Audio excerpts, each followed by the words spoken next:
एक फंड जिसका ऑडिट कोई नहीं देख सकता, जिसके दानदाता गुमनाम है और जिसे कानून खुद बचा रहा है। ये कोई फिल्म का ट्रेलर नहीं है, ये भारत के सबसे बड़े रिलीफ फंड की सच्ची कहानी है। नाम है पीएम केयर्स।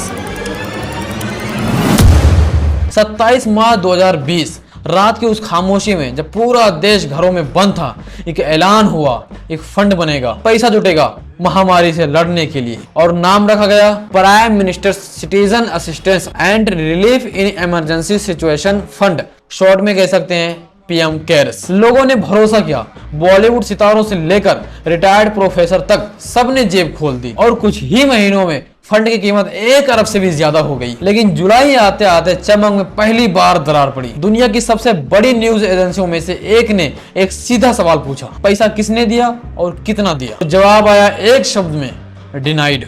वजह पीएमओ का कहना था कि पीएम केयर्स कोई पब्लिक अथॉरिटी नहीं है, यानी कानूनन या ट्रांसपेरेंसी के दायरे में आता ही नहीं। यहाँ एक दिलचस्प बात है, भारत में कोई निजी संस्था राष्ट्रीय प्रतीक इस्तेमाल नहीं कर सकती, ये कानून है। तो फिर पीएम केयर्स के हर दस्तावेज पर यह चिन्ह कैसे? लोगों ने यही सवाल उठाया और महीनों बाद दिसंबर 2020 में आखिरकार सरकार ने यह माना कि हाँ, ये पब्लिक फंड है। पब्लिक फंड और आरटीआई से बाहर ये विरोधाभास यही से शुरू होता है। और फिर आया वो पल जब सरकार का एक हाथ नहीं जानता था कि दूसरा हाथ क्या बोल रहा है। ट्रस्ट डीड में लिखा था पीएम केयर्स किसी सरकार द्वारा नियंत्रित या वित्त पोषित नहीं है, लेकिन एक आरटीआई के जवाब में इनकम टैक्स विभाग के कमिश्नर के दफ्तर से खुद सरकार ने लिख दिया कि फंड गवर्नमेंट द्वारा ओन्ड, कंट्रोल्ड और एस्टैब्लिश्ड है। और सीताराम येचुरी ने इसे सीधा धोखा कहा, सरकारी नोटिफिकेशन से बना फंड और फिर भी जवाबदेही से मुफ्त। उन्होंने पूछा, पीएसयू, सेना और सरकारी कर्मचारी से जबरन कटा पैसा आखिर कहाँ गया?